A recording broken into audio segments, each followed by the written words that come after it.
Sot me të ftuarit në panel, do trajtojmë një temë shumë të rëndësishme si që është fertiliteti te burrat dhe gratë. Edhe pse shpesh shohim infertilitetin si një çështje që lidhet kryesisht me gratë, realisht është gjithashtu që ndërlidhet shpesh edhe me burrat. Por sa janë të vetëdijshëm gratë dhe burrat për shëndetin e tyre riprodhues? Si ndikojnë faktorët si mosha, stili i jetesës, shëndeti mendor dhe faktorët mjedisor në infertilitet? Të gjitha këtyre do të munduemi t'u japim përgjigje dhe bashkë me mua në studio për këtë temë janë Afrim Muhaxhiri, Mentor Spahio, Ajet Gjafa, Edlira Zeka dhe Neki Emra. I pres në studio.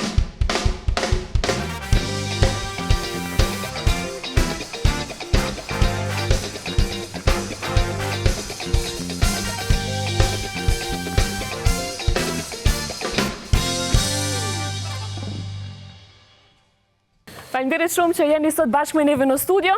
Do të flasim për një temë, unë do ta quaja të ndjeshme. Po filloj me juve, doktor Afrim, sepse në momentin që një çift ka probleme me infertilitet, në një përqindje shumë të madhe, fillimisht sy drejtohen ka gratë. A është infertiliteti më shumë problem i grave apo i burrave? Para 20 vitesh, faktor kryesor i infertilitetit ka qenë infeksioni tubar. Infeksioni tubar ka qenë problemi i grave. Kurse sot, sipas statistikave më të reja, shkaki i infertilitetit është mashkujt marrin pjesë me 52%. A do thotë që prind tash meshkujt më shumë se sa gratë? Më shumë meshkujt se gratë. Këto statistika janë të viteve të fundit. Më të reja janë, domethënë infertiliteti i mashkujve mbizoton në krahasim me atë të grave. Goxha interesant si fakt. Hajde po hyjmë në fillim bisedës në një familje shqiptare. Do thotë është një çift që nuk kanë fëmijë, të cilët sigurisht bëjnë përpjekje të vazhdueshme për të kriju një familje. Kush fajsohet fillimisht? Edhe te kush drejtohet gishti fillimisht? Elira po hanë me kokë? Dihet te gruaja. Domethënë familjet shqiptare direkt gishtin edhe drejtojnë te gruaja, se nuk është e konceptueshme që viriliteti mashkullor shqiptar të ketë rënë atë farfeje, domethënë që të mos prodhoj trashëgimtar. Kjo është, po flasim në përgjithësi, nuk po flasim për pjesët e qyteteve, sidomos po flas për pjesët rurale që as nuk konsiderohet që faj, siç tha dhe doktori, dhe jo në kuptimin faj, po problemi që është i zgjithshëm, është lehtësisht i zgjithshëm dhe për këtë mund të flasin shumë mirë mjekët që janë këtu. Problemi të jetë te mashkullit dhe jo te femra. Dhe ne dim histori pafund, domethënë gra që nuk kanë mundur të kenë trashëgimtar, ja kanë lënë burrin grua së dytë, e tretë, të gjitha me radhë, edhe atëherë pastaj është vërtetuar që nuk ka qenë fare problemi te femra, por te partneri mashkull. Neke, çfarë mendon ti? Po ka ndrur rrethonat jashtëzakonisht shumë, në qoftë se krahasoj me vitet kur i përmendën vitet më hershme, domethënë mënyra që kanë jetuar, mënyra kur janë martu njerëzit, koha kur janë martu njerëzit me kohën kur po martohen tash gjeneratat, kanë një dallim shumë të madh. Për shembull, përpara janë martu kryesisht moshën 18 vjeçare, 20 vjeçare maksimumi. Edhe ajo ka ndikuar që normalisht me qenë në kulmin e edhe mashkulli me qenë në kulmin e definitivisht, edhe femnat. Tash, tu pas parasysh që ka ndiku shumë faktor, ma merr mendja edhe lufta ka qenë nga faktor, do me thonë, ato s'pe përmenim që këtu janë gjujt me mia bomba, edhe ai ndikim, me siguri mjekët mund me spjegu qysh, unë nuk di që s'ken tharish, po besoj që ajo një prej faktorëve, mund me qenë një prej faktorëve edhe stresi shumë i madh, mënyra e jetesës. Kush drejtohet gishti më shumë në një familje shqiptare, atëherë kur një çift nuk ka fëmijë? Fatkeqësisht mentaliteti jon, siç e tha dhe Eda, domethënë drejtohet te nusja. Në shumicën e herëve. Mirë, po unë kom pas raste që më kanë ndodhur që edhe kur kanë shku ndoshta te mjeku, unë e di konkretisht, mjeku i ka thonë, jo, do më thonë, mashkulli nuk ka nevojë fare me bo kontrollin e spermogramit, për shembull. E di, kom pas shok, edhe unë e kom pyet se nuk duhet me bo, do më thonë, mu ka duk shumë interesant ajo. Jo se problemi është, okej, po problemi mund me qenë të dytë, Do me thonë, nuk do të munis nëse ka një femën një problem, nuk do të munis automatikisht që problemi nuk ekziston edhe të pala tjetër. Do me thonë, kur vinë tash mjekët, mund me identifiku atë sen ma ndryshe, po kur vinë pacientat, do të përmenimit, e më starti me qenë kontrolat e dyve, po problemit e nao që edhe nuk shkojnë të mjeku. Do me thonë, edhe kjo një mentalitet që provojnë me bo, edhe nuk lypin zgjidhje shkencore. Ajo është baza starti. Këtu deshta me ndërlidh doktor mentorin, sepse doktori Afrim tregoi që aktualisht meshkujt prinë sa i përket problemeve të infertilitetit.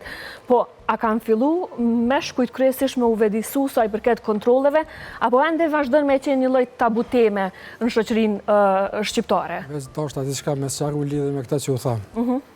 Psikologjikisht pritet që femna ka me pru njët një fëmijë, nuk pritet moshkulli. Nuk është kjo fenomen që vetëm të ne ekziston që femna është e para cila shkon. Edhe në botë është këto. Mirë po të renet e real mjekësion ashtu që dy partnerët ekzaminohen të njëjtën kohë, që procedurat edhe me u shkurtu edhe me qenë në procesi ma efektiv. Me umri deri te identifikimi i problemet edhe pastaj me këshiru me dhënë zgjidhje. Sa i përket pyetjes juaj, kohën e fundit është trend që burrat jo vetëm që vinë me gratë, po burrat vinë edhe vetë. Për mua u ekzaminu me pa kanë me pas në një problem në të ardhmen. Edhe kjo është zakonisht fenomen që mundon gjenerata të reja. Që di, doktor mentor, sepse une kam raste shpesh që as nuk do dëgjojnë, as nuk dojnë me dëgju sa i përket kontroleve, provojnë në krejt alternativat edhe në krejt doktor të mund shumë me dërgu gruan, po kur vjen puna me u kontrolu vetë hezitojnë. Une pak të në kom pas rastet të tilla. Qëre, njeriu për njeriu dallon. A ka të bëj këtu mentalitete? Ka të bëj edhe mentalitete, mirë po koha po ndryshon me shpejtësi që edhe ne s'po mujmë me përcjell. Do të thotë edhe njeriu jonë e din që nëse ka problem të kësaj natyre, procedura më e thjeshtë për marrë deri te rezultati është nëse fillon ekzaminimi i dy partnerëve për njëherë. Që në kohën e fundit, ashtu si ja thash në fillim, zakonisht vihet çift. Prapë se prapë, Tani lajmi mirë. moshkët janë shumë më rigjid, shumë më zërë, pranojnë. Pajtojmë, të pak të prej atyre rasteve, doktor Afrim, që unë i kom pas edhe i kom dëgju. Po, na i kemi gruan e fortë. Uja është motori që i shtyn krejt të punë për para. Po thu që një gru mundet me e binë burin me shku edhe ajte mjeko? Po. Në 4 sy krejt të pranojnë që po. Doktor Ajet, cilat janë shkaqet sipas jush më të shpeshta asaj përket infertilitetit të burrat? Jam kundër kësaj mentalitet që mundohemi që t'ja lëm fajin mentalitetit shqiptar. Unë kam jetu për një kohë gjatë në Turqi dhe mendoj se ne si shqiptar jemi goxhat vetëdijshëm për këto probleme. Është normal që gruaja... Ama, doktor Ajet, na po flasim për vendet që janë më të zhvilluara si kryeqendrat e Kosovës, por nuk duhet me haru edhe një pjesë tjetër që janë fshatrat edhe vendet rurale në vendet. Ju tregoj pak a shumë eksperiencën time prej 12 vjetësh që jetoj në Kosovë. Mund t'ju them që çiftet vinë, po na vinë çifte nga diaspora shumë. Ka shumë çifte që nuk merren seriozisht në Zvicër, në Suedi. Unë sot, në orën 9, kam operuar një pacient, bashortin e një doktoreshe që ka qenë nga këtu, që punon atje, që kishte problem me infertilitet dhe i bëra një operacion varikocelës, që kishte ardhur nga Zvicra. Në Kosovë merren shumë më seriozisht të çështje, sepse njerëzit kërkojnë patjetër që të kenë një fëmijë. Kjo është presioni, në fakt është presioni i mirë që bëhet nga prindërit, nga familjarët, nga të afërmit dhe edhe nga publiku, se dhe ato pyesin vazhdimisht dhe njerëzit vazhdimisht kërkojnë që të kenë sukses. Te statistika desha t'ju them diçka që nuk është se ka rënë tamam fertiliteti, përkundrazi njerëzit nuk po duan të bëjnë fëmijë mjaftueshëm ose martohen vonë dhe bëjnë më pak fëmijë. Por nga që tani kemi mundësi që edhe raste që nuk kanë mundësi që të bëjnë fëmijë të meshkujt e të femrat, ne arrim që me mënyra të ndryshme t'i bëjmë prindër këta persona dhe në fakt është rritur suksesi për të patur fëmijë çifteve. Më përpara nuk diagnostifikoheshin, kurse tani diagnostifikohen dhe shërohen këta pacientë. Po më përpara martoheshin më herët edhe kishin fëmijë më shumë dhe nuk ka qenë ndonjë mbrojtje shumë e madhe për me pasur fëmijë. Kështu që unë mendoj se jemi shumë më mirë se më përpara, thjesht martesat ndodhin më vonë dhe njerëzit nuk përkërkojnë më shumë, çiftet përkërkojnë 2, maksimum 3 fëmijë është mesatarja. Por Kosova është një nga vendet më fertile në fakt në rajon. Unë mendoj se jemi shumë më mirë se sa Shqipëria, Maqedonia edhe Serbia. Për të ardhur te shkaqet, ka shkaqe ndryshme, unë mund të flas për meshkujt. Një nga arsyet kryesore që është e meshkujt është sepse meshkujt ka një problem që quhet testiset pa lëshuara. Do të thënë, testiset nuk zbresin poshtë në qesen ku duhet, dhe ky është një problem që nuk diagnostifikohet në kohë nga pediatrët ose nga vetë prindërit, sepse nuk është se t'jep ndonjë shenjë.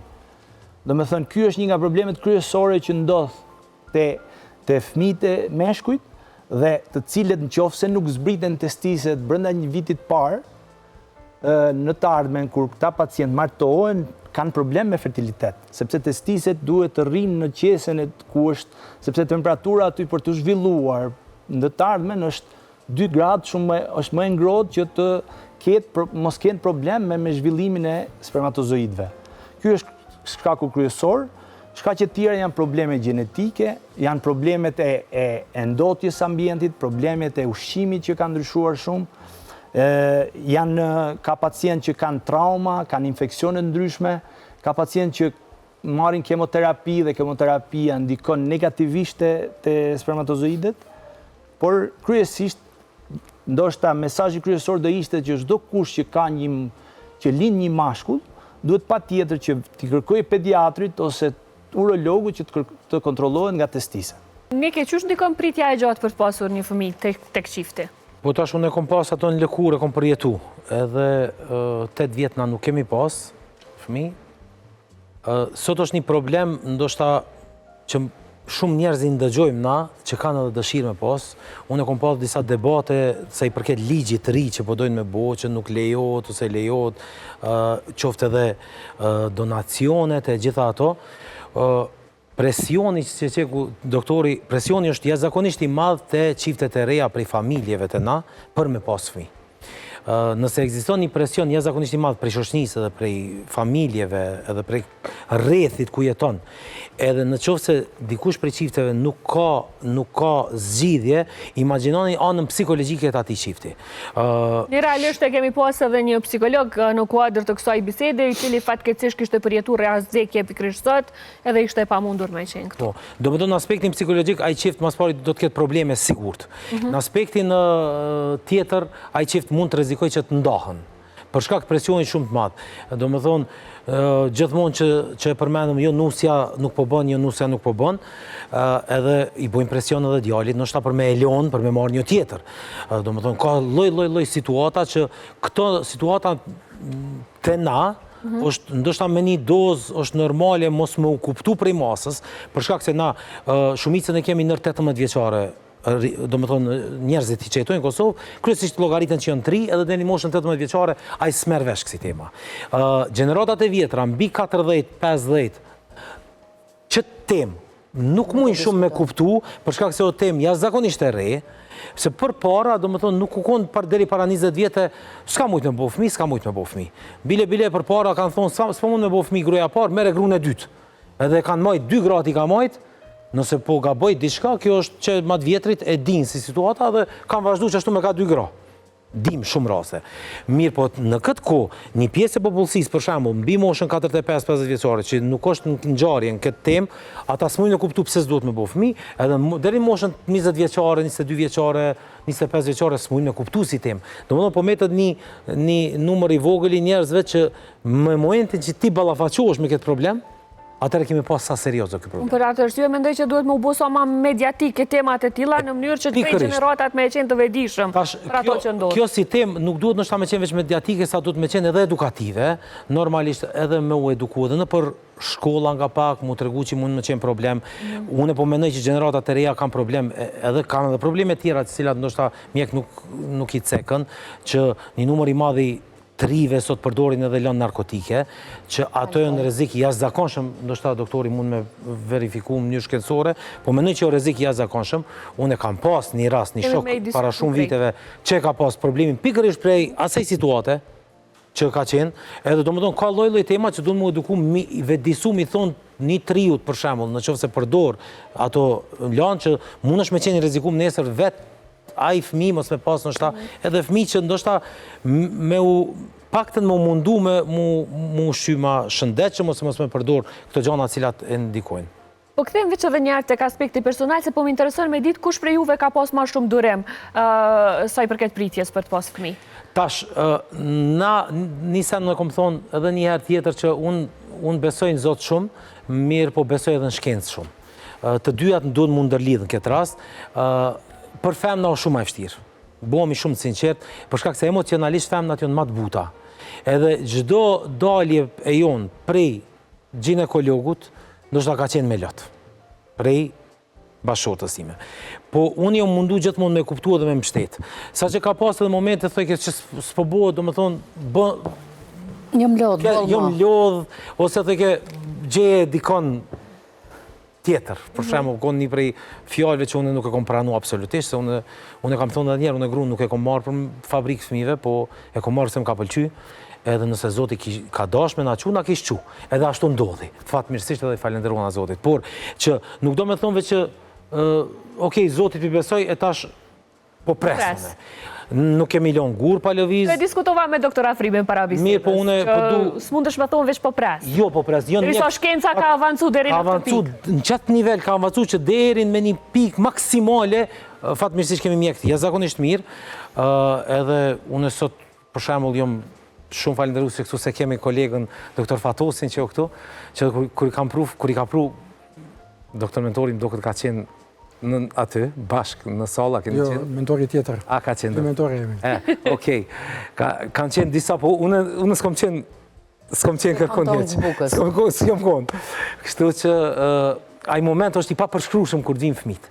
Do më thonë, këtë emocion, normalisht që unë mbështetjen, ja kom dhënë gjatë gjithë kohës emocioneve të bashkëshortës ime.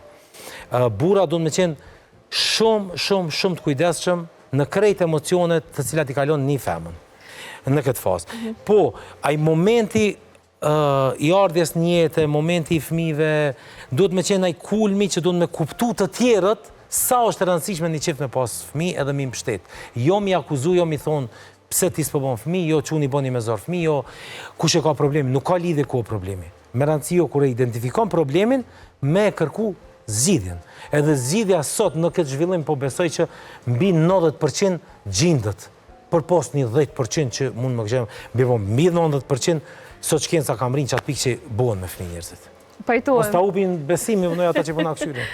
Duke qenë se psikologu nuk e kemi këto, prej përvojës t'juj gjatë, doktor Afrim dhe doktor Mentor, qysh ndikon kjo pritja e gjatë e qiftit për të pas një fëmijë, në aspektin e tyre edhe psikologjik edhe emocional? Faktori psikik është shumë faktori i rëndësishëm edhe çdo gjë ndikon negativisht. Ndoshta edhe me qenë në rregull, çdo gjëra tjera ajo e prish punën, domethënë zbulon suksesin. Për atë edhe na të shumë raste kur i trajtojmë para fillimit të procedurave të kujtimit asistëruar mjekësor, shkojnë detyrimisht pacientët shkojnë te psikologu, te psikiatri, neve na intereson të edhe pacienti kontrollojmë si në çfarë gjendje psikike janë, mos mi përjashtu edhe ndonjë patologji, ta dim sa mirë si me çfarë çasti me pas dhe pacientit edhe si me trajtu më mirë. Faktori psikik është me të vërtetë një gjë e mërzitshme. Emocionet e amësisë dhe prindërimit janë një gjë e jashtëzakonshme. Gëzimi dhe lumturia pas bërjes prind, pas disa viteve të pritjes, ajo është një gjë e jashtëzakonshme. Pritjet pa kufi që kanë qenë, kështu që na mundohemi çdo pacientit të jepim atë maksimum në ardhete të prindërimi ose të amësia çdo çifti bashkëshortor. Sa i përket suksesit të pritimit asistuar në vitet e para para 45 vitesh kanë qenë 5 deri në 10%. Sot janë 50-60 deri në 70%, 70-75%. Do të thonë është një ndryshim i madh në të arriturat e mjekësisë bashkëkohore, edhe me të vërtet shumë pak pacienta çifte mund të mos kenë sukses.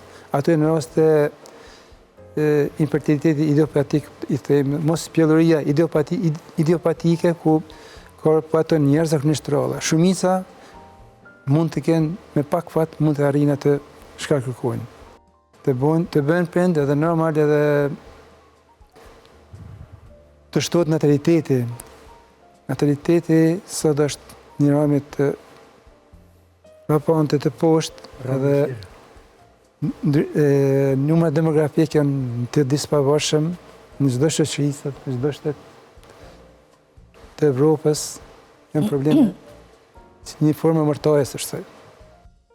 Doktor Mentor, prej praktikës edhe prej punës tonë të përditshme, të kthejmë edhe një tek pritja, çu ndikojnë tek çiftet, edhe sa është më vështirë me e pranueshme prej burrave kur bëhet fjalë të fertilitetit se sa prej grave? Nuk e besoj që burrat kanë një farë dallimin në këtë aspekt. Unë e shoh edhe këtë punën e efektit psikologjik, është një lloj testimit, kur sa është njëri për tjetrin. Se këto janë momente kur ti e tregon sa e don tjetrin. Nuk është vetëm me pas sukses edhe gëzim në jetë. Të lidhna në ato që e tha doktor Afrimi, nataliteti jonë është të ra, mirë po problemi është që mas luftës femna jonë është të tentu me e gjithë vendin e vetë shosni, edhe normalisht njëtën kohë nuk mund është me prit që shka qenë për e 50 vjetë edhe sot me pas qasin e njëjtë. Mitë sot lindin ma pak, se femna është e jonë ma angazhume, ka punë, ka karierë, edhe normalisht që nuk është edhe interesume me lindë. Në masën që ka qenë për para. Edhe është edhe kostoja ekonomike, sot që ju ngarku, edhe ato e kom një për një qiftit. Frigohen qiftet, sot me qumë kopsht, veçën kopsht, nëse janë të punu të dytë, veçën kopsht me shtu, është mas pari... Ekonomikisht me përbalu edhe fëmijën e tretë. Të shirë po me laps. Ida, të ndërlidhemi me këtë që e tha doktor Mentori, sepse realisht është një faktor shumë i rëndësishëm. Pak më herët. Sigurisht, ndërlidhë kudo, po do doja të kapishim edhe të kjo që e tha doktor Mentori, sepse është faktor shumë i rëndësishëm, sidomos tek gratë. Gratë realisht, mirë tha doktori, po mundohen dhe po synojnë të kenë një pozit tjetër në shoqëri. Unë mendoj që gratë e Kosovës veç që kanë arritur pozitën e dëshiruar. Kjo është në një farë edhe dëshirën për të pas fëmijë dhe për të kriju familje. Adelin, është shumë e thjeshtë. Unë kam vajzën 17 vjeç. Nëse gjyshja ime është martuar 15-16 vjeç dhe ka bërë fëmijën e parë 17 vjeç, vajza ime 17 vjeç mendon se ku do studioj. Nuk mendon të martohet dhe të bëj fëmijën e parë. Dhe kjo është shumë normale dhe diferenca e brezave. Në socioekonomi studiohet dhe i vihet emër që vëndet të cilat kanë natalitet shumë të lartë quhen vënde underdeveloped, do më thënë nën zhvillim, që janë duke u zhvilluar. Kosova nuk është më underdeveloped. Kosova është një vënd që llogaritet si në zhvillim, por mesatarisht i zhvilluar deri më tutje. Sigurisht që roli femrës është ai që i bën dallimin, se thash, duke u nisur prej fëmijës tim, nëse gjyshja jem është martu 15-16 vjeç, fëmia jem 17 as që e mendon atë histori, biles ka me shty sa të mundet, se nuk do thjesht, do të krijoj identitetin e vetë, të përfundoj studimet e veta, të ketë një punë të mirë dhe ndoshta atëherë me fillu me mendu për martesën edhe për bërjen e fëmijëve, që është shumë normale për kohën që ne po jetojmë. Pra statistikat nuk janë vetëm të Kosovës, por janë të gjithë botës, botës së zhvilluar, ku ne po jetojmë dhe ku ne synojmë që të arrijmë. Mendoj unë. Pjesa socioekonomike, sigurisht që është pjesa socioekonomike, për shpirt i kisha bë 10 fëmijë. Realisht i kisha bë 10 fëmijë. Nuk i bëj 10 fëmijë sepse mendoj se si do i risk ta 10 fëmijë. Në cilën shkollë do i çoj, çfarë të mirash materiale të sjell. Dikur i keni nxjerr fëmijët në borë kanë rrit njëri tjetrin. Sot i rrim me lugë nga mbrapa duke ushqyer, i çojmë në shkollë, i marrim nga shkolla, nuk i lëmë të ikim vetëm. Kemi frikat tona, kemi problemet tona, është shumë normale edhe kjo pjesë. Domethënë nuk mund të them që kanë qenë të papërgjegjshëm prindrit dikur. Por, jeta në komunitetet të mëdhaja ka bërë që dhe siguria të ketë qenë më e madhe në atë kohë. Ne sjetojmë më në komunitetet të mëdhaja, ne jemi qift shpi. Pra, ne nuk e kemi komshiun që është kushëriri pari, dyti, trete me radhë, që gjithë kalamajt lozin o borën e shpisë aty dhe u knaqën dhe rrisin njëri tjetrin. Jo. Në më përpara, i nxirnin fëmijët të punonin në arave, u rrit leta nxiri bukën e vetë. Sot ne mendojmë në cilën fakultet do të çojmë, çfarë drejtimi shkollor do ju japim, sa do më kushtoj ajo, vetëm pelena sa kushtojnë. Do flasim pas pak muesh, do më kujtosh. Do më kujtosh këtë fjalë. Vetëm pelenat sa kushtojnë që janë kapi hidhi. Dhe kur tha një mbese tim shoqe tha që mujt parë në Shtatzani kontrollet fillon, kontrollet e mjeku paguhej fatura. E kontrollet sigurisht. Kaq picra e vogël e që me më kushtu që kaq prej tashit, para me do kur del, e tira me radhë. Të gjitha këto janë që njerëzit me të cilët duan t'i bëjnë dy llogari për një mirëqenie të fëmijës, i bëjnë. Sepse thash, për shpirti kisha bë 10 kalamaj, pyetja është çysh ka më rrit ata fëmijë. Domethënë, jo që s'dua, po çfarë do ju jap? Një prej probleme mendoj që është që tha edhe Eda, nuk po jetojnë më në bashkësi, edhe e ki pas letë kur e ki pas nështë print, ose kanë jetu me një shpi, jo vetëm në lagje, po me një shpi... 4-5 kurora. Po, edhe tash, dikush ta ka hek një fëmijë, dikush ta ka hek një fëmijë tjetër, tash s'ka kush t'i hek ata fëmijë. Nuk është të vjetë çështja e hekës. Do të tu është vetë... është problemi, gruaja do shkoj në punë, 8-4, presupozojmë, s'po flasim për persona që punojnë edhe më gjatë. Po hajde, mesatarisht, 8-4. Nëse fëmija është i smur, kush do e mbaj atë fëmijë? Sepse çerdhja s'ta pranon, kopshti s'ta pranon, shkollë se çon dot, çfarë do bësh me atë fëmijë? Duhet vetë mos me shkuasën punë. Duhet vetë edhe mos me shku në punë e tjera me radhë. Desha edhe të ndërlidh diçka, Ajeti e përmendi çështjen e presionit, më pëlqeu këndvështrimi i tij që e sheh si presion pozitiv, por unë mendoj, për të lidhur me atë që tha Neka, që te persona të cilit presin gjatë për të vërë prindër, ai presioni është thika që i vret më shumti. Sepse unë jam bërë me fëmijë kur jam dorëzuar nga kërkesa për të bërë fëmijë. Sepse ka do që sillesha, nuse, a kena diçka tre? Apo na sjell një djalë për mila ime? Shqyqër zotit i kom dy qika. Më e bukra ka qenë një kolege e jona në RTK, që ne duke hyrë brenda në RTK dhe na del të shkallët dhe thot, Nusa, ka nej sentri? E pashirë qika, ti pse, do me thënë. Kur mirë hajde familjen e kuptoj, sepse vjen prej dëshirës mirë, prej ndjenjës mirë e gjitha më radhë. Jo që shoqëri nuk e kuptoj, por edhe shoqëria duhet ta kuptojnë një gjë, që personat të cilët janë martuar për një kohë të gjatë dhe ende nuk kanë një shtatzani, a bën mos me ja përmend hiç. Ju lutem, faleminderit për mirëkuptimin, sepse është një me i vrak shu bash aty ku i dhembë, me angullat thikën bash aty ku i dhembë. Domethënë, dhe për mua, kjo është absurditeti që nuk e kupton shoqëria shqiptare. Që sa e martu? Që 5 vjetë. Ala s'ke fëmija, marre, qa i ka bën? Ta kena dhonë djalin 2 metra. Ka dale, se këtë djali 2 metra mund të ketë 1 milion probleme e para. E dyta, mos hyn krevatin tem të lutem. E treta, neve po, seriozisht është kështu. Dhe mua kjo realisht më lëndon dhe më vret. Se njerëzit e bëjnë pa e mendu fare. E thojnë, e talshojnë edhe punë madhe që ti lëndohesh. Ne po flasim për infertilitetin. Po harrojmë të prekim hipotencën. Që është po ashtu një ndër faktorët kryesor që jemi deri te mos realizimi i pasjes së trashëgimtarëve. Pa diskutim do t'i prekëm gjitha temat gjatë kësaj bisede, sepse do të kemi një diskutim të gjatë, por do të qëndrojmë edhe pak tek mosha, sepse do doja të dija prej doktorëve në studio, a është mosha faktor që ndikon në infertilitetin e grave dhe burrave? Patjetër. Unë po jap shembullin tëm personal. Unë jam martu 33 vjeç, në atë moshë baba jam i ka pas 2 fëmijë. Dallimi gjenerat. E në moshën tem, nana jam i ka kry fëmijët, që unë jam të e pri fëmijën e parë. Vetë shtyrja moshës është një prioritet. Pas moshës 30 vjeçore, të femrat, çdo vit më të tje, 57% vjen mundësia për më fitnu.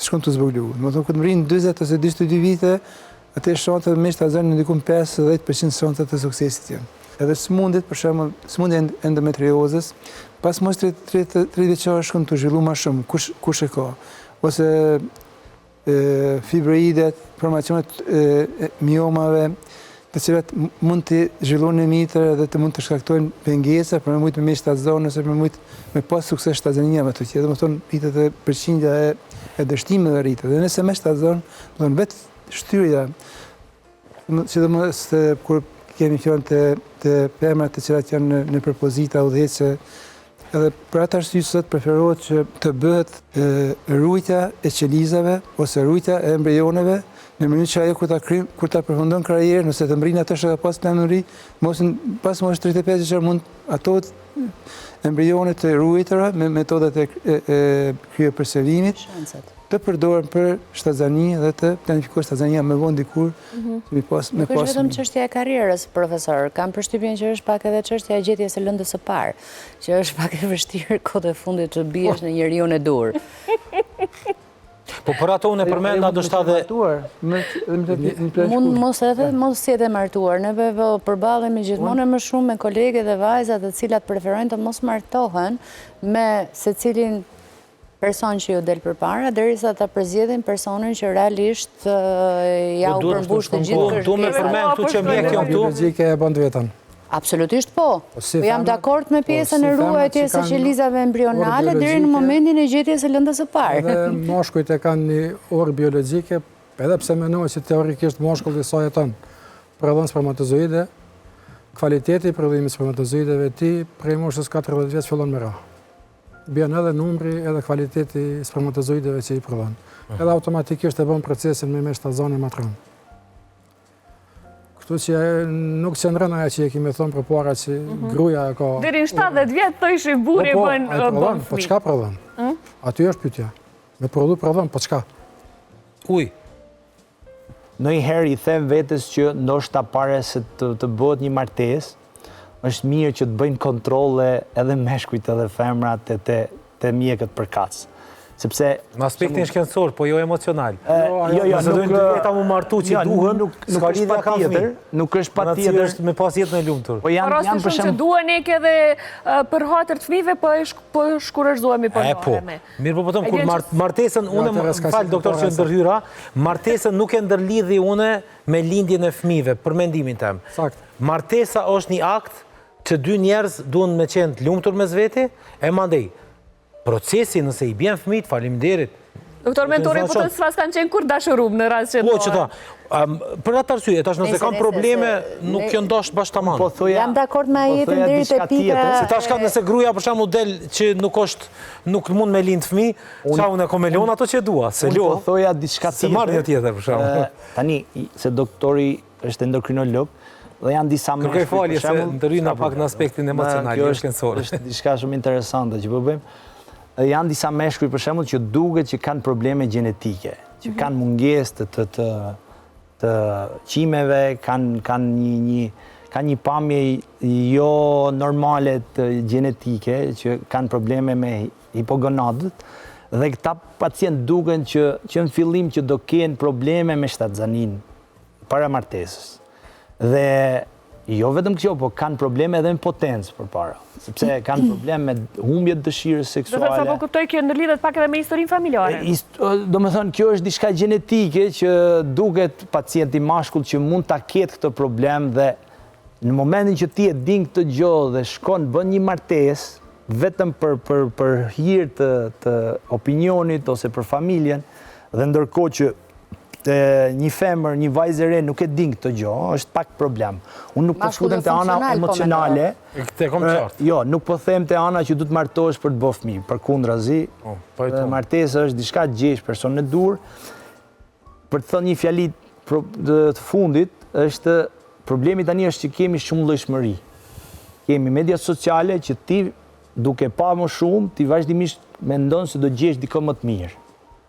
Nuk është më përpara ti gjeje dikë, ta gjenin dikë dhe gjeje mënyrën e përshtatjes dhe kaloje një jetë. Kurse tani çiftet e reja, ti mund të njifesh me një djalë që mund të jetë një person shumë i mirë, që mund të kalosh jetën, por një diçka e vogël ty të bën që kërkon pastaj më shumë, kërkon në Instagram, kërkon në jetën e përditshme, se kërkon diçka më tepër. Prandaj vazhdimisht ne po bombardohemi me lajme, me gjëra të ndryshme, dhe prandaj ne për herë kërkojmë më mirë. Tani ky është problemi që martesat po ndodhin më vonë, sepse çdo kush kërkon mashkullin perfekt që ekziston vetëm në filmat e Hollywoodit. Ti duhet patjetër të gjesh në pjesë e konsumizmit social pastaj, që normale që nuk arrihet. Përtej aspektit gjenetik, doktor mentor, çka ndikon me ul cilësinë e spermës tek burrat e rinj, jeta moderne që po jetojmë sot, ushqimi, telefonin në xhep, veshjet e ngushta, sepse me aq sa poshtë dhe lexova gjithë këta faktor u përmendën mes tjerash. Vetëm ta qartësoj punën e efektet gjenetik. Ajo është pjesa më e vogël që shkakton infertilitetin. Prej 1.5 deri në 5% këtë rasteve kanë bazë gjenetike. E shumë të ndodhë për çështje tjera. Zakonisht janë varikocela, si shta doktori merret testisi që nuk është dryp në kohë. Edhe gjatë jetës është damtu të jetu në ambient cili nuk është normal për te. Gjithashtu duhet me cek punën e ushqimit edhe mënyrës jetumit. Këto janë faktorë që na janë shkalojmë. Në fakt, mjekësia thotë çka bën sot, ke investu për shëndetin tonë mas 10 vjetë. Njëri prej parametrave të shëndetit është edhe sa je i pjellshëm. Domethënë pjellshmëria tregon që një lloj shëndeti. Punën e telefonave rrezatimit, kjo është çështje e cila non-stop shukatet prej kompanive të mëdha. Fakt, ekziston rrezatimi i cili non-stop ka ndikim në neve, po jo vetëm në çështjen e biologjisë, po edhe në sfera tjera. Do thotë burrat sugjerohet mos me marr telefonin në xhep. Njëna prej mbrojtjes që mund me e bo është edhe atë mos me marr telefonin në xhep. Ju tregu që në premjet që i bëhen testisave janë gjetë mikroplastik, thotë njëri për ka kam rri plastika në testis. Ajo është plastika që e konzumojmë gjatë tan ditës. Ujin, shishe, plastikës. Gota plastik. Këto janë kretë emitojnë substanca cilat janë helmuse për testisën, edhe automatikisht e çrregullon procesin e prodhimit spermatozoideve. Mënyra e shpejtë e ushqimit, normalisht që e pasur me karbohidrate, e ka edhe efektin e vet negativ edhe në prodhimin e spermatozoideve. Këto janë thona treja që janë të dalë për çdo ditë më shumë, që nuk duhet edhe me i anashkalu. Veshjet e ngushta, pse përmendën sot veshjet e ngushta tek meshkujt? Veshjet e ngushta përmendën kuptimin e mos me rrit temperaturën e testiseve në qesën e vet. Se kur e ka kriju Zoti mashkullin, edhe femrën i ka dallu në organet gjenitale mas pari. Vezoret e femna janë të vendosur diku në bark edhe rrin temperaturë trupore. Testisat janë jashtë në qesën e tyre në temperaturë 3 gradë ma tullë se temperatura trupore, dhe në fakt është ajo temperatura optimale ku punon testisi. Çdo rritje e temperaturës në testis mund të shkaktojë edhe çrregullim në prodhim të spermatozoideve. Për atë është ajo puna e veshjeve të ngushta. Veshjet e ngushta ose këto probleme janë më shumë tituj bombastik që nxiren nëpërmjet gazetave. Para se të vinte ato, ka disa probleme që janë shumë kollaj zgjidhen. Si që tha doktori, varikocela, çfarë është? Është një zgjerim i venave të testiseve që prishet qarkullimi i gjakut dhe aty prishet prodhimi i spermatozoidëve. Është një problem që duket te moshat 15-18 vjeç deri në 30-35. Domethënë ka raste që edhe nuk kapet, rastisht fëmijët nuk kanë ndonjë simptom, thjesht ndonjëherë kur rrin shumë kohë i dhomin testiset. Edhe është një problem që zgjidhet shumë shpejt, është një operacion i vogël që mund të ndikojë shumë pozitivisht pastaj në ecurinë e çiftit, sepse mas një kohë 6 mujore pacienti mund të ketë përmirësim të spermatozoidëve. Puna telefonit, edhe këto janë akoma po bëhen hulumtime, por akoma nuk kemi përfundimet mjaftueshme. Në fakt, zotria Jetu lexova edhe në mediat ndërkombëtare, këta ishin faktorë të cilët u përmendën postjerash. Këto janë faktorët e fundit që po ashtu, por që po flitet më shumë këto kohë sepse njerëzit i prekin gjithë. Por problemi i testiseve të palëshuara, problemet gjenetike, problemet e varikocelës ose hidrocelës, problemet e ndotjes të natyrës, e ushqimeve jo të ushqimeve të fresta. Këto janë arsyet kryesore të infertilitetit të meshkujt. Te femrat pastaj është faktori mosh, janë probleme tjera që kolegu ginekologu mund ta shpjegojë më mirë, por thjesht edhe diçka tjetër që ndoshta më iku, cigaria. Cigaria është një nga faktorët kur pihet për një kohë gjatë, ndikon në shumë negativisht të prodhimin e spermatozoidëve. Kur përmend cigaria është edhe alkooli, është edhe droga, atë që e tha edhe në Kiu. Këto janë krejt substanca të cilat ne i themi janë toksike për testis. A përfshin këto edhe substanca që i marrim gjatë ushtrimeve fizike, se kemi parë dëshira për të bërë më shumë muskuj, kalon mastaj edhe tek konsumimi anabolikëve është një temë krejt e veçantë, edhe është njëri prej burimeve të infertilitetit. Në fakt, anabolik është një formë e testosteronit. Testosteron me marë për jashtë dhe testosteron me prodhu trupi janë dy koncepte të ndryshme. Për prodhimin e një spermatozoidi, hormoni bazë është testosteroni që e prodhon vetë testisi. Mirë, po nëse ti merr testosteron për jashtë, ai ka efekt tjetër në testis. E zvogëlon prodhimin e spermatozoideve, ndikon edhe më zvogëlu testiset, edhe faktikisht në ditë sotit përdoret si kontracepcion të moshkujt. Edhe në kombinim me një hormon tjetër, po përdoret si kontracepcion hormonal të moshkujt njësoj që është të femnat. Të kthehena veç pak të puna e varikocellit që ta kupton opinioni për çka jemi të folë. Varikocella është një zgjanim i enës gjakut në testis, që është mjaft i shpeshtë. Për shkak se zgjanimi i enës gjakut shkakton qarkullim gjakut më të këndshëm në testis dhe rritja e temperaturës në testis, atë që e thash më herët, rritja e temperaturës e prish prodhimin e spermatozoideve. Mirë, po studimet e reja flasin atë që jo çdo varikocell duhet me u operu. Operon vetëm varikocellat të shkallëve të larta, faktikisht gradës 3.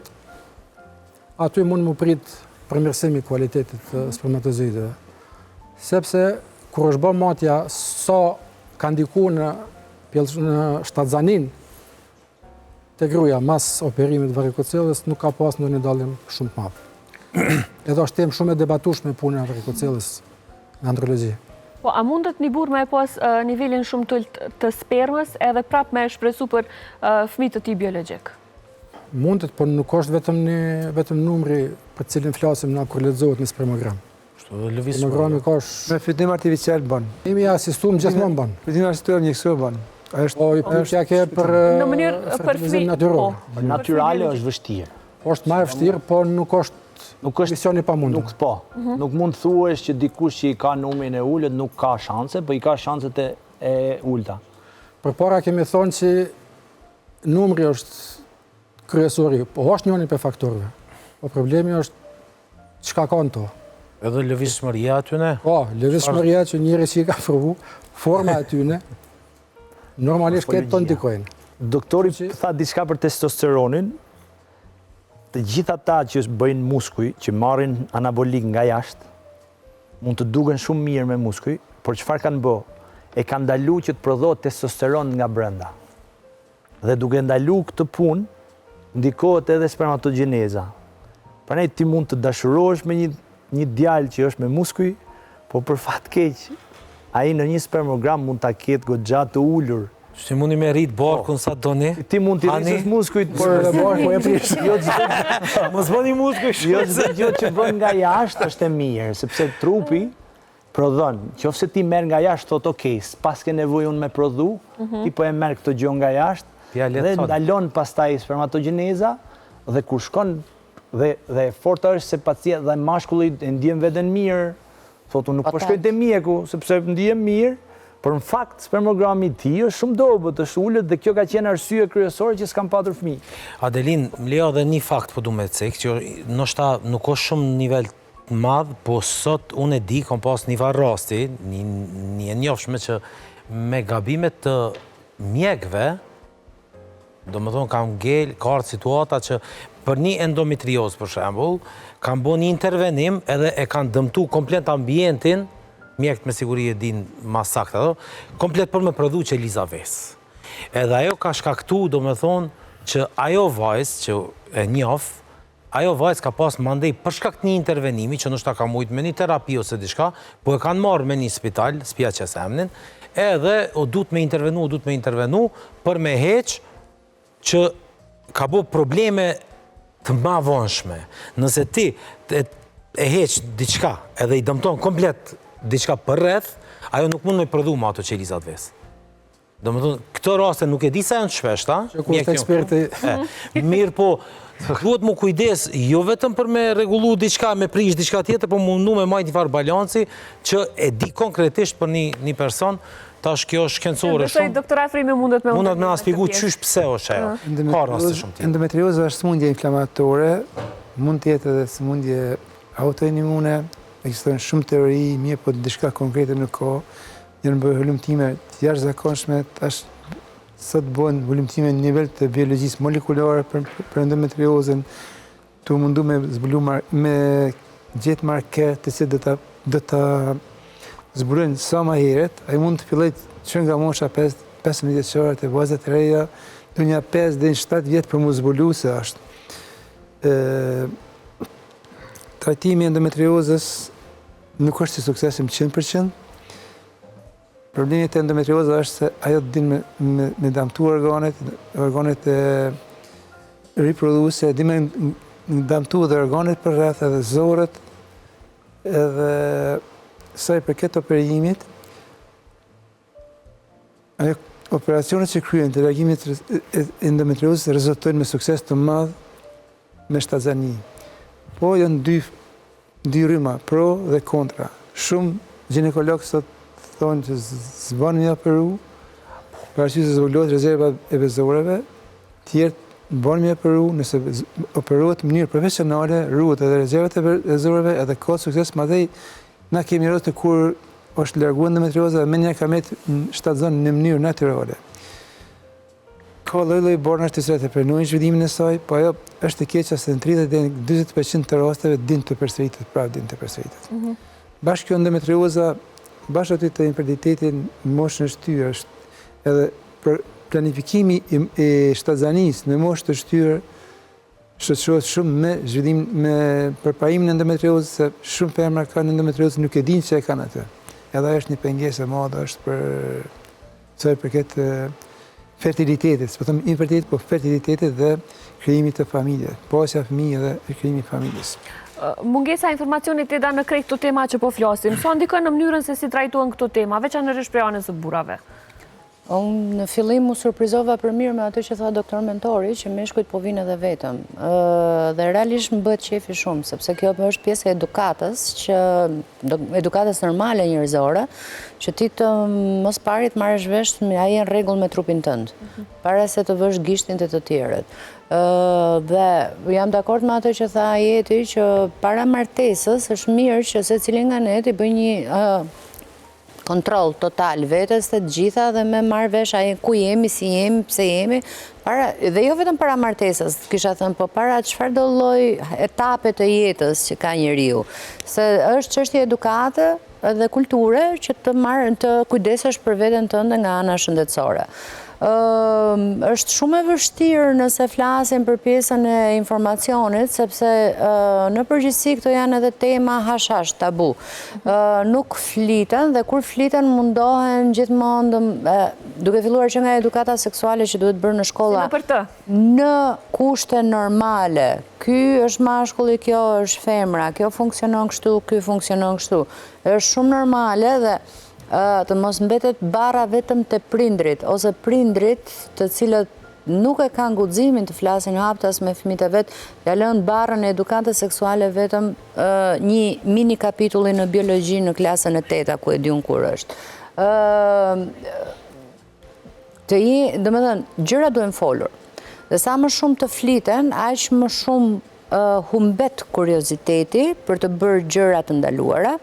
Dhe aq më shumë informacion ju jepet jo vetëm rinis, por edhe të rinjve, të cilët nuk kanë ku ta marrin këtë informacion përtej TikTokut, që nuk i është burimi më i saktë i tij, apo internetit që prap nuk është burimi më i saktë i tij, Nëse interneti do ishte, nëse Google-i, ChatGPT-ja, TikTok-u, Instagram-i, gjitha, do ishin burimi më i saktë informacionit atëherë për çfarë do na duheshin këta 3 doktorë shumë të mirë këtu. Me mush, millon informata. Më kuptoj qartë të lutem çfarë po them, sepse është pyetja më e parë për shembull është më dhëmbin testikujt çfarë të bëj. Edhe shko futin ujë të ftohtë për shembull. Në vend që të vite juve si mjek edhe të kontrollohet dhe të vizitohet dhe ndoshta ka një problem më të madhor. Ose kam... Shpesh thuhet kur ke ndonjë smundje të caktuar ma mirë mos hin Google heq. Për shembull. Se e çon vitën në prag të vdekjes. Ose ka vajza të reja të cilat kanë periudha mungese të ciklit menstrual. Mos me ta shtatzan. Po qysh me ta shtatzan pa u pus kurrë në i mashkull as pari se le mo matutje. Nuk besoj që ka avancuar shumë. Besoj që ka. Në këtë nivel vajzë. Besoj që ka. Besoj që ka. Seriozisht e kam. Po, seriozisht e kam. Besoj që ka. Në vend që të flasim me nanën, të shkoj te mjeku, mos ka ndonjë problem matutje, mos ka ndonjë vezore policistike, mos ka ndonjë problem më të thellë që duhet ndërhyrja mjekësore, direkt gjëja e parë është smerdhi cikli këtë muaj mos jam shtatzan. Ka dalë po ti s'ke frajer mas pari, që shmunesh me shtatzan matutje.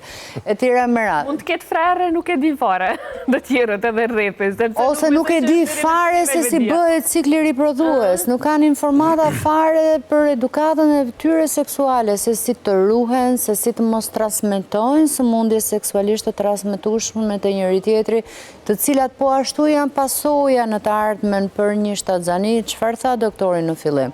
Kishin probleme të infeksioneve të ndryshme, mbylljes tubave, të gjitha me radhë. Si vin këto? Nuk vin nga qielli. Ato kanë qenë dikur. Ato kanë qenë dikur, ato kanë qenë koha janë edhe sot, besoj. Ka qenë prezent në përqindje të lartë infeksionet e tuberkulozës kanë qenë prezente. Sot janë tjerat që duhet bisedu, ata në shkollë duhet mi marrë informatat fëmijët. Infertiliteti është falë që ndoshta ndërhyva, të na konsiderohet diçka e turpshme. Po pra po. Nuk konsiderohet si një smundje. Do më thonë, të na dikush i vjen mare me tregu që nuk po mundesh me bo fëmijë. Nuk po mundesh me bo fëmijë. A është ashtu? Sikur hup një farë autoriteti. Burnia. E konsiderojnë diçka që e marrshme mos i këtë. Nuk është marrë që duhet mas pari me kuptu njerëzit. Nuk është marrë me pas këtë. Është një problem. Aja Einsteini kur e kam pyet tha sa të vyn me zgjidh një detyrë, një problem, tha diku 95% kohës tha vyn me zbulu problemin. Për 5% kohës tha unë e zgjidhi detyrën. Njëjtë ndodhe me këto, mas pari 95% kohës duhet mu identifiku problemi, madje mjekët janë këtu, këta e bojnë zgjidhjen. Në fakt, njeri mas pari duhet mos mi ardh marrë me shku te mjeku. Nuk është e marrshme, nuk kena nevojë, jo unë jam burr, nuk shkoj te mjeku, pse që je burr, mund me tra infrakt mund është me pasë, pëse bëtjen marrë me deka, qa.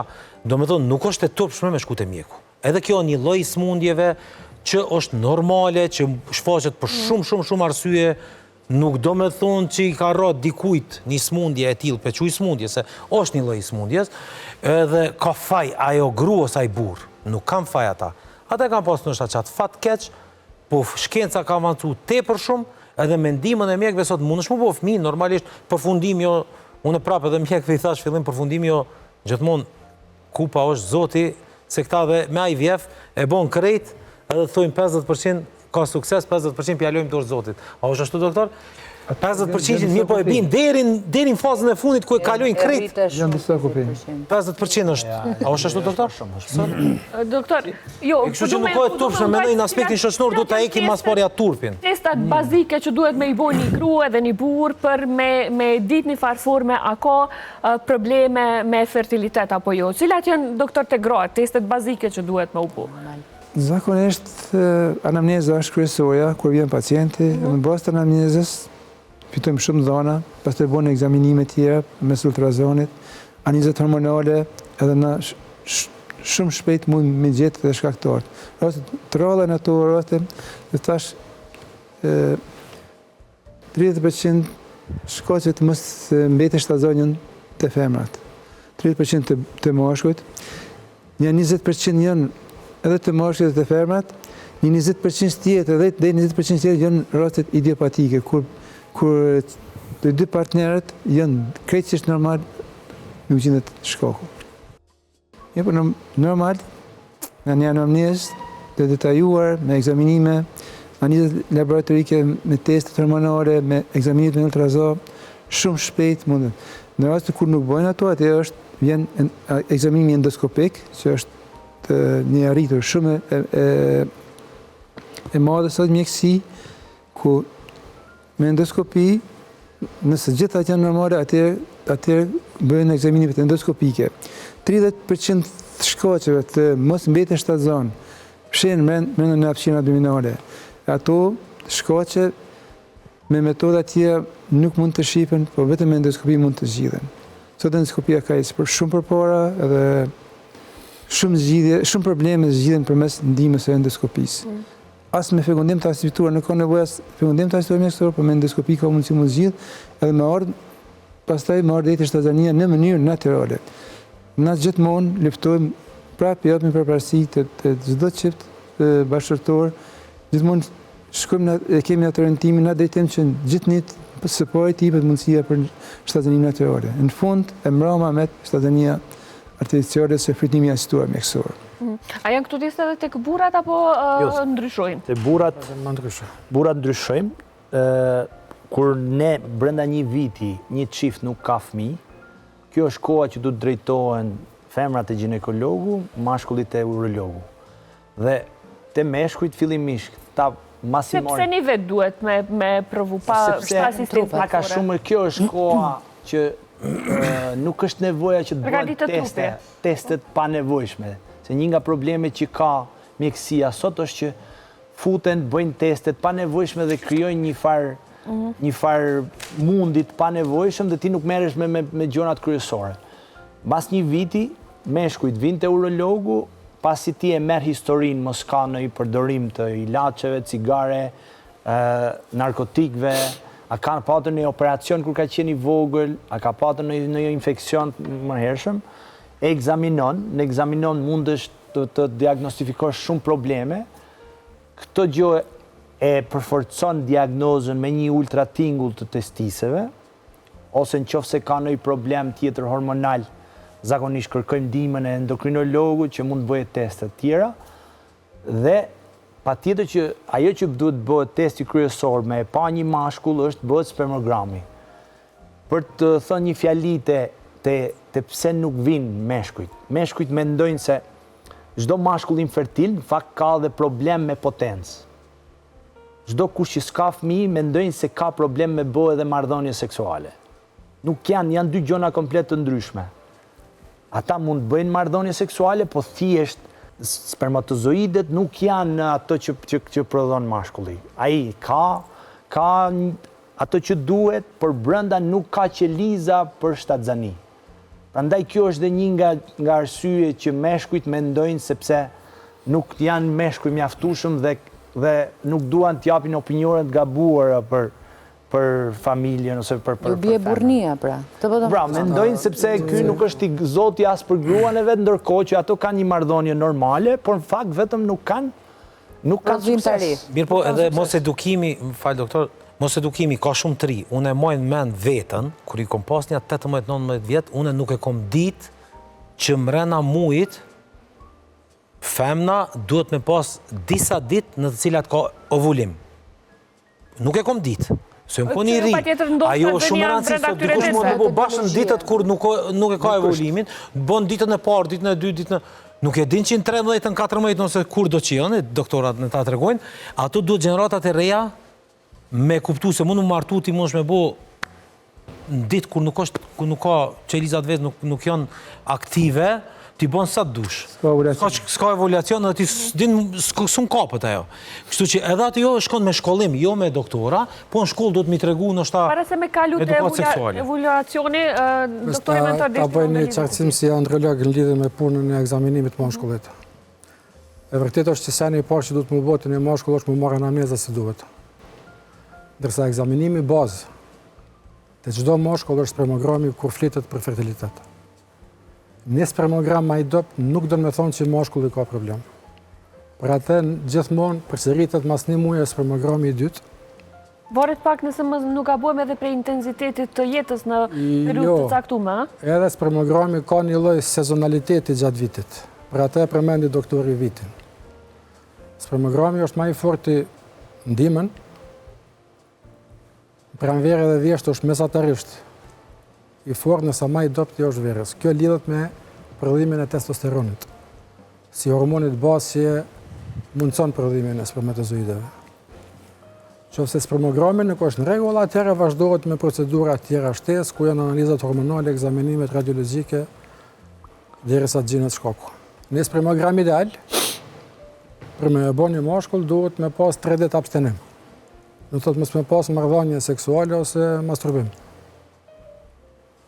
Me rregull, me kriteret të WHO-s, Organizatës Botërore të Shëndetësisë, kjo është prej 2 deri në 7 ditë. Mirë po ditë të arta janë 3, 4, 5. 3, 4, 5.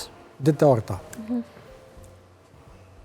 Siç thash, nuk do të më thonë një spermogram i dobët që problemi ekziston. Ajo duhet me u verifiku. Ta qartësoj, një spermatozoid për mu zhvillu prej pikës 0, derisa ato është i gatshëm për me i pjekun, i lyp 74-76 ditë. Do të thonë jemi të folë për një periudhë 3 mujore. Për atë mashkullin nuk ekzaminohet në çdo cikël që është ekzaminohen të azim, që është mund më bëjë ekzamenimet e femna, se të femna kjo ndodhë çdo muaj, të mashkullit është kjo periudhë shumë më e gjatë. Për atë edhe çdo trajtim që bëhet, efekti kërkohet minimum 3, 6, ndoshta edhe më shumë. Më vonë. Desha të shumë, se me telefon dorë, mbetëm me telefon në dorë.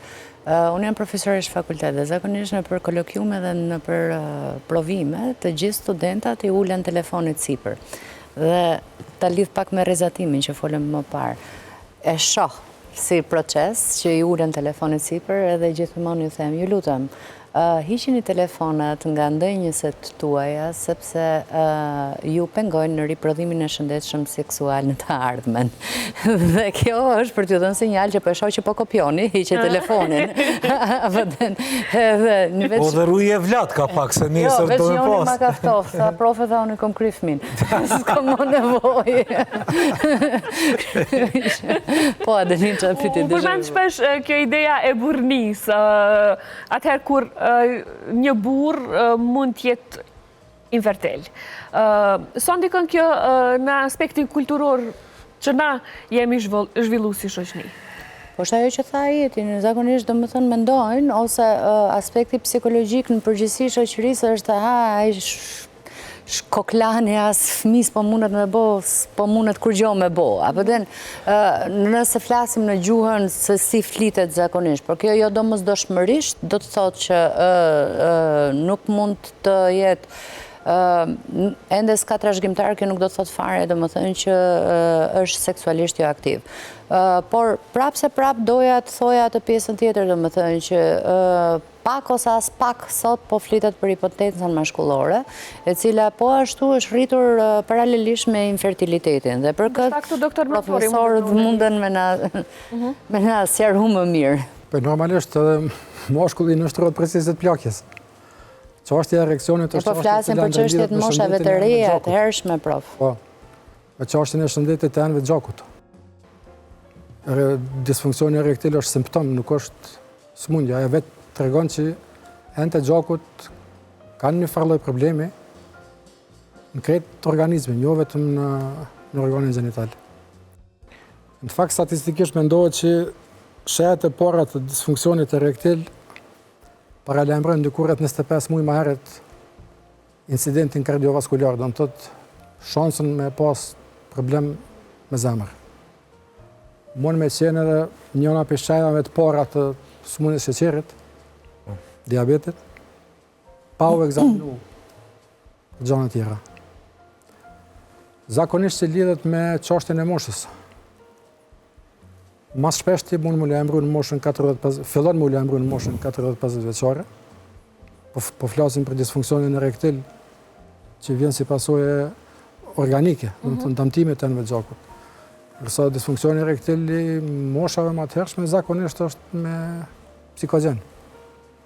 Do të thotë i paraprind ndonjë traumë që e pamundson performancën e dëshirueshme seksuale në moshkull. Doktor Efrem, para 23 ose 24 vite më parë në mos gabohem, në Kosovë ju i dhatë një drejtërim të rëndësishëm trajtimit të infertilitetit në endoskopi. Prap, zyrtarisht filloi nga ju operimi i parë me metodat e avancume, a mundet me na fol pak më shumë rreth kësaj?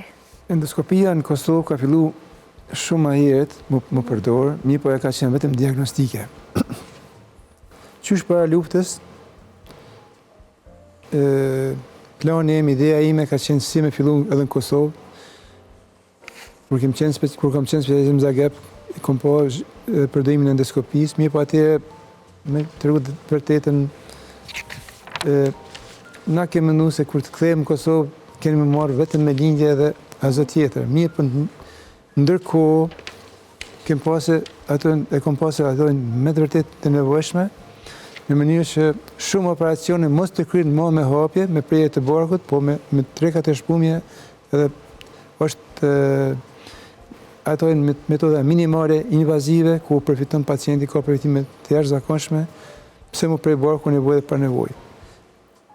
Pastaj, qysh para luftës kom shku në Gjermani për edukim, pas luftës në dha mundësia të fillojmë. Në vitin 2001 kemi filluar me metodat endoskopike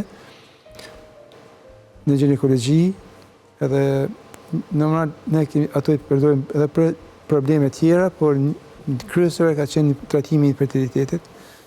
Edhe ajo është sot një mrekulli ku shumë problemet të infertilitetit zgjidhen me intervenim, edhe gjithmonë punojmë në drejtim që pacientës të jepet së pari mundësia për një shtazani natyrale të jepet. Para 21 vjetëve, prej juve dhe ekipit tuaj ka ardhur beba e parë në jetë me IVF, realisht është shënu rezultati i parë i suksesshëm me IVF në Kosovë. Mund ta bëjmë një krahasim prej atëherë dhe tash sa ka ndryshuar, qoftë në mendësi shoqëria jonë, qoftë në aspektin edhe mjekësor. Në vitin 2001, kur kem fillu me endoskopi, endoskopia ka qenë edhe ajo shkaku kryesor që na ka vedisu sa është shkolla e infertilitetit e shprehur në atë kohë.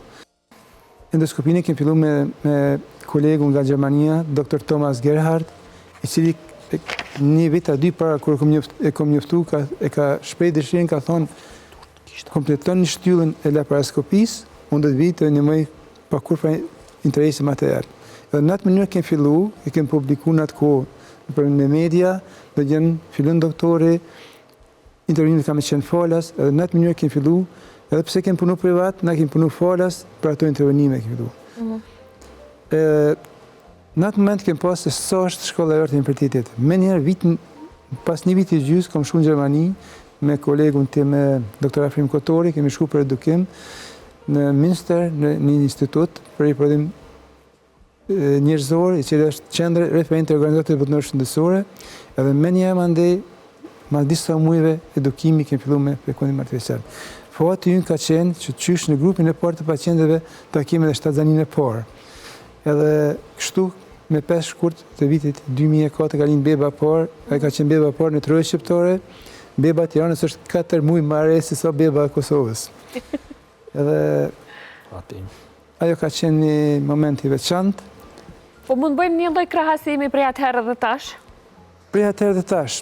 Atëherë e kemi pas suksesin e fëtimit të asistuar 10%. Sot suksesi i fëtimit të asistuar në Kosovë është 20 deri në 50%, më së edhe më shumë. Të marrë parasysh se sistemi informativ shëndetësor të na për fat keq ende nuk funksionon si duhet dhe nuk i kemi të dhënat e sakta. Unë më ditë për klinikën tonë sa është. Për mua ka qenë një kënaqësi e madhe për bebën e parë, e kam edhe hiç ekipën, një ekip të re, edhe pastaj kemi vazhduar me punë. Kënaqësi e madhe edhe më e madhe për mua është se kur nuk i kam fsheh përvojën time dhe dijen time të ju ofroj edhe kolegëve tjerë. Normal tash pas 25 viteve unë kam mjaft kolegë që punojnë afër meje që janë në gjendje ta kryejnë endoskopinë me sukses të lartë, din të kryjnë procedurat e IVF-it të pacientet me një sukses të lartë dhe kështu jemi për çdo ditë është duke u rrit ajo ekip. Neki tha që doktorat thojnë 50% na e 50% në dorën e Zotit. Çka mundet me shkaktu ose cilat janë faktor që mundet një IVF mos me pas sukses? Nuk ka 100% në gjonë këtë botë. Edhe suksesi e IVF-it është aty, janë disa nivele që nuk mund është tavani mi ka përcy. 35% është në përgjithësi është. Të pacientët të çiftet më të reja mund të shkojë deri në 55 deri në 60. Ka raste kur shkon deri në 70-75, më tepër nuk ka. 100% është e pamundur, nuk ekziston 100%. Unë e di dhe me aq sa kom informacion, ne mundet me konfirmua po ashtu për xhepin e një familje janë gjatë kushtueshme këto ndërhyrje, intervenime. Sa shteti ndihmon familjet shqiptare përgjithsisht në Kosovë? Këto janë shumë të kushtueshme. Sipas të Kombeve të Bashkuara, ligjit një drejta parë, ligjit e para të njerëzit janë për me kriju familje. Edhe Kartës Kombeve të Bashkuara. Sa i përket refundimit të shpenzimeve, nuk ekziston të në Kosovë. Për fat tash është qendra e IVF-it edhe në sektorin publik, një po ajo sa funksionon, sa ka me funksionu. Pjesa tjetër me vitet tona, gjitha i paguajnë për gjepet vetë. Në shumë shtete paguajnë plotësisht. Paguajnë edhe nga 5-6 procedura falas për i fondit shëndetësisë. Shëndetësisë, më thonë, pacientët nuk paguajnë, mirë po në shumë shtete nuk paguajnë as pak. Është Federata Internacionale e Shoqatave për Fertilitet sot bën presion të madh edhe në qeveritë të ndryshme në shtetet e botës dhe në struktura tjera në mënyrë që t'i ndihmohet pacientave për mi u dhënë mundësinë që të paguhen ato, gjithkusht të ka të drejtë që të ka fëmijë, të krijojë familje, të rritet edhe të ndrohen edhe këto vlera demografike të ndryshojnë në aspektin pozitiv. Mirë po për fat keq ato nuk funksionojnë si duhet, të na për fat keq nuk funksionon.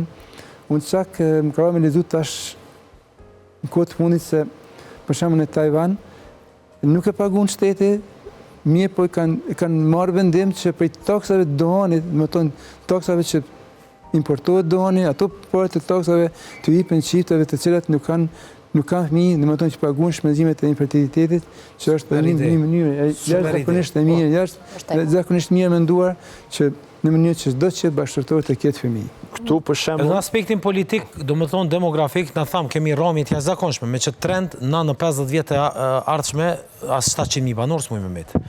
Të paktën duhet mja një mu, nështë anas mujna me shti njerës me bo zor fëmi. Nuk ka shumë larg neve 3 cikle i mbulon shteti. Para 40 vitesh. Ja ku është? Ku ashtu? Maqedonia. A i mbulon? Po. Edhe në Angli është e ditë sigur që Anglia për shembull i financon komplet IVF-in, nuk ka asnjë problem. Te na duhet edhe në aspektin politik pak me këshyr, të pak në ata që dojnë me pas fëmijë, dikush nëse s'do me pas më shumë. Kjo nek realisht ndikon shumë në ekonominë familjare. Mirë, po kjo është super e kushtueshme për mos folim ekonomik. Kredi njerëzit për me bu intervenime të tilla thjesht për me kriju familje. Si ide, unë në familje kam pas që kanë marrë kredi, edhe kanë dështu, edhe kanë pagu kredin zisa vjetë. Fëmijën se kanë pas, paret kanë shku, jeta ka ecë edhe kaq. Në familje kam pas rast, e ajo është për një familje është shumë e dhimbshme. E kom hetu edhe një...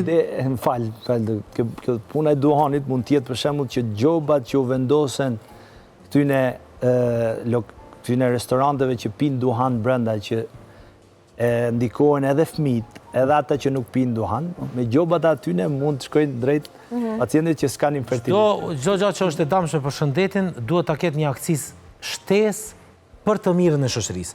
Edhe alkooli është i dëmshëm, neve na kona me pi, edhe une, punet ma shet ma shtrejt. Edhe ato që e blej, ta pagujt një kontribut të epi të vogël për atë gotë që unë e pi, që dikush në të bodë nështë me fmi. Produktet luksit i dashur dhe ashtu kështu taksohen më shumë. Taksohen, po në taksohen ekstra edhe më shumë. Vetëm diçka... Vetëm në të thotë fytin e të bon dikush fmi, pse jo? Doja të gjithesha me se në kiu po flet me të vërtet shumë gjona që i ka përjetuar. Edhe është bo më i ndjeshëm për këtë gjë, por dikush që nuk i përjeton, nuk kalon nga këto situata, as që i mendon këto gjëra. Është mas e vërtet. Edhe dikush që nuk ka punë me mjekët, me infermierët që rrinë gjatë kohës për një kohë në spital, nuk e din se çfarë punë bëjnë mjekët dhe infermierët dhe motrat. Dikush që e kanë familje një mjek, ose e din stresin, e din presionin që ka, ose problemet ditore, bëhet shumë më i ndjeshëm për problemet tilla.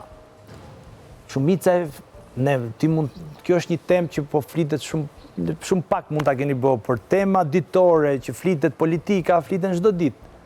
Kjo temë është diçka shumë më e rëndësishme, por askush nuk flet për të, askush nuk është i ndjeshëm, përkundrazi e ndron kanalin në diçka tjetër më atraktive. Në Netflix është filmi i zbulimit të IVF-it, nuk e di a ju ka ra rasti me po. Edhe për mendimin tim është një nga zbulimet, mos me thonë më i madh, por një nga zbulimet më të mëdha në histori, doktor.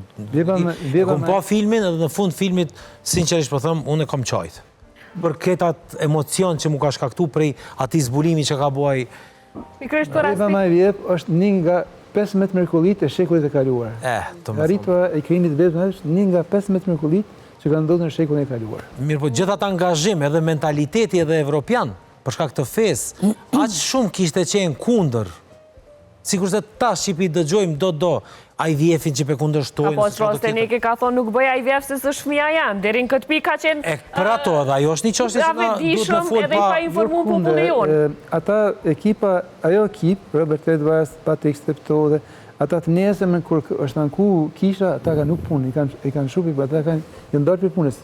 Po. Pastaj kanë vazhdu punën. Feja me shkencën që të ndodhin këto gjëra. Posh, në film, në një spital të improvizum që ishte. Pra ta shpesh Eda e kopa edhe aspektin emocionale personal, sepse e po me dhe rastin e fundit ta zomë Rozana nuk e di nëse e pa ishte e gatshme të vetë mohohej vetëm për të kriju liri tek partneri. Lirë që ai të ketë një trashëgimtar, edhe ajo ishte është dhimbshme kur vjen nga një person si Rozana që në vetvete është me breza familje intelektuale. Dhe më thënë, një reagim të atil dhe kisha pritur ndoshta nga një person që është realisht është dërzuar. Por Rozana e tha atë dhe tha, ndonjëherë dua të them edhe s'të dua sepse dua të lë të lirë. Ka kontradikta në thënjet e veta. Mirë, po ajo gjendja emocionale i përvojës për me të spjegu që nuk është bashkë. Ka zero informat, që ka zero mundësi, që ka dhe që dërzohet. Nuk e kisha pritur nga një Rozi, seriozisht. Do më thënë, më dhimbti, absolutisht më dhimbti shumë, por nuk e kisha pritur nga një person që unë pres që të përcjelli të paktën intelektualizëm në atë që bën. Okej, ajo përcjelli dhimbjen e vetë e kuptoj atë pjesë. Dikur i mbledhet, që ato po du me thonë se është e kuptueshme deri me një. Nëse lidhemi me deklaratën që ka thënë para një muaja diçka të tillë, nuk ka rëndësi tha do jeti barku tim apo i adoptuar tha unë do kem fëmin tim. Dhe mua ajo lloj deklarate më ka pëlqyer shumë më shumë se sa kjo tjetra që tha dje. Në prajmin e fundit nejse. Edhe adaptimi është dhe për mua një person që dëshiron të bëhet prind dhe e ka të pamundur, pyete pak më parë cili është një ndër arsyet e dështimit të in vitros. Të garantoj që është stresi që vetë nëna ja fut vetes. Kësa radhe duhet bërë, kësa radhe duhet bërë, o bobo paret, o bobo familja, o bobo kjo, o bobo ajo është një stres i frikshëm që nëna ja fut vetes dhe të garanton dështimin. Njëra ndër, tjetra, femrat të cilat kanë provuar për një kohë në mënyrë natyrale të bëjnë fëmijë dhe nuk kanë dështuar, nuk kanë realizuar, se nuk duhet përdor negativitet, nuk kanë realizuar dëshirën e tyre, duhet ta kuptojnë që shkenca ka arritur deri në atë pikë që gjithmonë ka një zgjidhje. Nëse para 12 vjetësh, profa ndoshta e di më mirë, nëse para 12 vjetësh përqindja e suksesit të një in vitro ka qenë 25-30, si vjet po flasim për 50, ndoshta pas 5 vjetësh mund të themi për 70. Pra gjërat vazhdojnë dhe zhvillohen dhe gjithmonë ka një zgjidhje, nuk është tani zgjidhja, mund të vi pak më vonë. Po ja nuk ka zgjidhje fare. Hajde ta zëm s'ka zgjidhje fare. Sa foshnjë rrin në përjetimore pa prind të cilët ti, nëse dëshiron vërtet ta njohësh mëmësinë dhe atësinë, mund të shkosh tek e fundit Edhe jep një dashuri edhe një fëmis që kush e edhe dia i i bën fëmijë se tash sa ka vapat i nevojë. fëmijë. Domethënë për gjithë jetën rrit një njeri me një dashuri ekstreme që po thot Neki dhe e shpëton nga një jetë jo e mirë, pavarësisht se sa një jetimore në institucione mundohen me rrit mirë ata fëmijë, por nga një jetë pa familje, pa prindër. Doktor Efrem, kur as IVF-i nuk kryen punë tek një çift? Ka raste kur nuk ka sukses, për fat keq ka. Na kemi raste, tash kemi raste kur i kemi 2 raste kemi në kohë të fundit, vitet e fundit kemi kur pas 11 procedurave, procedurën e 12 ka ardhur rezultati. Seriozisht? 12 herë? Ka tentuar IVF? Ne kemi 2 raste në klinikën tonë kemi. Po ato nimet nuk i kanë botë na. I kanë botë dikun tjetër i kanë botë. Ne kemi një rast. Megjithatë është për me Ne kemi edhe një kolege tonë, cila 11 herë ka dështu, një kolege joni. Ne kemi mbi një në aparaturën 6 ka bën në Langen. Në Langen është 12. I kanë parë në Gjermani, ku një beba parë, një herë jashtëzakonshme. Natyrore kanë ndodhur. Natyrore. Ne kemi raste kemi mirë, po ju pak njerëzit. ato raste nuk e ndërzu kur, edhe kanë rridhë deri të suksesit. Unë e di një rast në Belgjik është në Bruxelles është një klinika në rridhje universitet është një prej klinikave të parë në Evropë. Edhe një kolega atje më ka treguar për një rast mas 29 herë ka me në zonë. Do 28 herë ka bu përpara në Dubai edhe s'di ku tjetër, pastaj 29 herë ka bu. Ka edhe ato në raste të veçanta që asi. Atë nuk dihet kur, për arsye se për fat keq në këtë lami ka shumë gëzime, po ka edhe shumë idhërime. Edhe na, për pacientët marrim shumë herë, idhërimet i marrim edhe në organizmin tonë, edhe në dijen tonë, se nuk është lehtë me interpretu pacientit një rezultat negativ, është me të vërtet shumë e vështirë. Edhe na vetë, ekipa jonë gjithmonë e praktikon që gjithmonë pse është rezultat negativ, mu taku gjithsesi me palën, me tregu rezultatin, me tregu edhe me dhënë shpjegime. Unë e di që është ai rezultati negativ që ndihet njëri kur të vjen. Unë kisha vetëm një pyetje nëse mundem.